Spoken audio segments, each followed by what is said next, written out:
Avoir une discipline financière, vous allez voir que c'est pas forcément une question de chiffres. En fait, selon moi, c'est plutôt les petites habitudes qu'on va développer de manière quotidienne qui vont vraiment faire que sur le long terme, ça va avoir un impact. Parce qu'on a trop tendance à vouloir prendre de grandes résolutions et penser qu'on peut tout changer d'un coup, alors qu'en réalité, un être humain, il peut pas tout faire comme ça. Je pense que je vous apprends rien, c'est un peu pareil dans toutes les disciplines, dans tout ce qu'on consomme autour de nous. C'est vraiment les habitudes, les petites choses qui font les grands résultats. Mais dans cette vidéo, on va parler plutôt du côté financier. On va voir 5 petites choses qui peuvent nous aider financièrement et nous rendre un peu plus disciplinés. Alors la première chose, c'est de mettre automatiquement de côté quand on reçoit son salaire. Même si c'est pas grand chose. Pourquoi? Parce que justement, c'est comme ça qu'on va créer une habitude. On va limiter nos dépenses à ce qui nous reste sur le compte et petit à petit, on pourra augmenter notre taux d'épargne. Alors au début, peut-être que ça sera que 20 €, puis ensuite 50, mais ce qui peut être utile, c'est peut-être d'utiliser la règle des 1%. J'aime bien cette règle parce qu'en fait, je trouve qu'elle permet aux gens qui n'ont pas l'habitude de mettre de côté, de pouvoir commencer sans trop de brutalité. En fait, l'idée ici, c'est de progresser d'1% à chaque fois. Alors, ça peut être chaque semaine, chaque mois, si vous voulez, mais à chaque fois, vous allez progresser d'1%. On va prendre un exemple concret. Si par exemple, vous gagnez 2000 € et que vous n'aviez pas l'habitude de mettre de côté jusqu'à présent, vous allez mettre 1% à partir de ce mois-ci ou à partir du mois prochain. Donc, ça va être 20 €. Le mois prochain, vous allez faire encore 1%. Donc là, du coup, ça fera 2% et ça fera 40 € et ainsi de suite. Et à la fin de l'année, vous n'aurez pas mis 240 €, mais 1560 au total, simplement en augmentant d'1% chaque mois. Alors évidemment, quand on regarde comme ça chaque mois, ça paraît rien, mais c'est vraiment l'accumulation, ça fonctionne un peu comme les intérêts composés en fait. C'est vraiment le cumul de toutes ces petites choses qui à la fin vont faire un résultat qui va être exponentiel. Et cette règle, on peut l'appliquer aux finances, mais elle est valable dans tous les domaines, dans le sport, dans l'alimentation, dans tout. Et c'est un peu comme quand on prend de nouvelles résolutions au début de l'année, ça tient 3 semaines et plus rien parce qu'on a voulu tout changer d'un coup, alors que là, en implantant 1% à chaque fois, ça va créer une habitude qui, au fur et à mesure du temps, va s'améliorer tout au long de l'année. Et quand vous verrez la différence entre le 1er janvier et le 31 décembre, vous verrez les résultats d'avoir remplacé les gros efforts par la régularité. Alors la deuxième chose, c'est de savoir dire non, pas parce qu'on ne peut pas, mais parce qu'on se tient à ses objectifs. Et ça aussi, c'est une chose à assimiler parce que ce qui est compliqué à comprendre, c'est que quand on se sait en position de pouvoir faire une chose, on peut avoir du mal à réfréner certaines de nos pulsions. J'ai 50 €, donc je peux aller au resto, j'ai 100 €, donc je peux m'acheter des vêtements. C'est pas parce qu'on a qu'on doit forcément faire, parce que c'est aussi dans le fait de savoir se limiter qu'on arrivera à atteindre nos objectifs financiers. Si à chaque fois on devait céder à toutes nos pulsions parce qu'on a les moyens, bah finalement on n'avancera pas et on se sentira toujours coincé dans notre situation. Et c'est aussi comme ça qu'on développera le principe de vivre en dessous de ses moyens, parce que cette règle, elle fonctionne de 2 manières, soit en réduisant ses dépenses, soit en augmentant ses revenus. Et quand on réduit nos dépenses, on arrive à vivre en dessous de ce qu'on a et de ce qu'on peut se permettre, et c'est comme ça qu'on peut se dégager un peu d'argent pour pouvoir épargner. La troisième chose, c'est de ne pas se laisser influencer par les habitudes de son entourage. Alors il y a une chose qui est vraie, c'est qu'on devient ce qu'on consomme, que ce soit sur le contenu qu'on a l'habitude de regarder quotidiennement sur les réseaux sociaux, ce qu'on regarde à la télé, les habitudes alimentaires qu'on peut avoir, les addictions également. C'est pour ça que moi aujourd'hui j'essaye de faire vraiment très attention à ce que je consomme sur les réseaux sociaux. Alors j'aime le divertissement et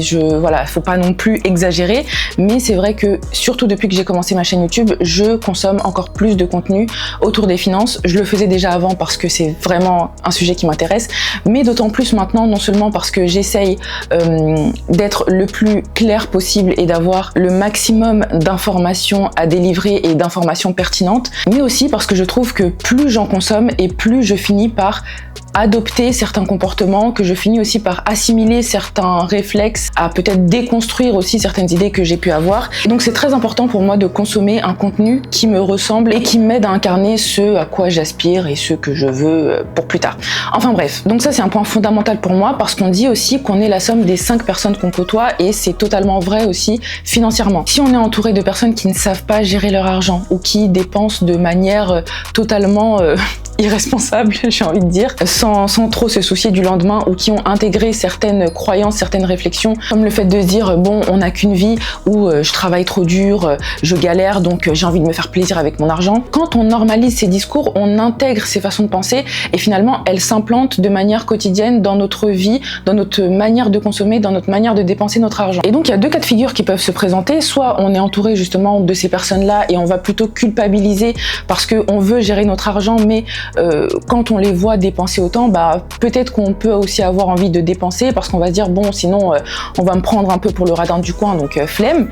Ou soit on peut totalement normaliser, comme je disais, ces croyances-là et se dire que c'est normal de dépenser autant d'argent pour si peu, c'est normal de dépenser tout son argent et de ne plus rien avoir à la fin du mois. Et finalement, on ne pourra pas atteindre les objectifs qu'on a envie de tenir. Et je pense personnellement que rares sont les personnes qui pensent comme ça et qui ont bâti quelque chose de solide par la suite, parce que ça, c'est plutôt une façon de se déculpabiliser et de pouvoir justifier des dépenses. Mais bon, je vais quand même nuancer mon propos, parce que sinon, on peut croire que là, je suis là à dire qu'il faut vivre comme si on était dans Koh-Lanta ou dans Pékin Express avec 1 euro par jour. C'est pas du tout ça. Mais ce que je dis par contre, c'est qu'il faut se responsabiliser face à certains comportements qu'on peut avoir et face aux personnes qu'on côtoie quotidiennement, parce qu'elles peuvent avoir une grande influence sur notre perception des choses. J'ai un livre d'ailleurs à vous recommander à ce propos, c'est La psychologie de l'argent. En fait, ce livre, il aborde plein de choses que je trouve intéressantes à savoir, mais il y a notamment quelque chose qui m'a beaucoup plu, c'est le fait de comprendre que notre façon de penser et notre perception est fortement influencée et conditionnée par nos expériences personnelles, par notre environnement,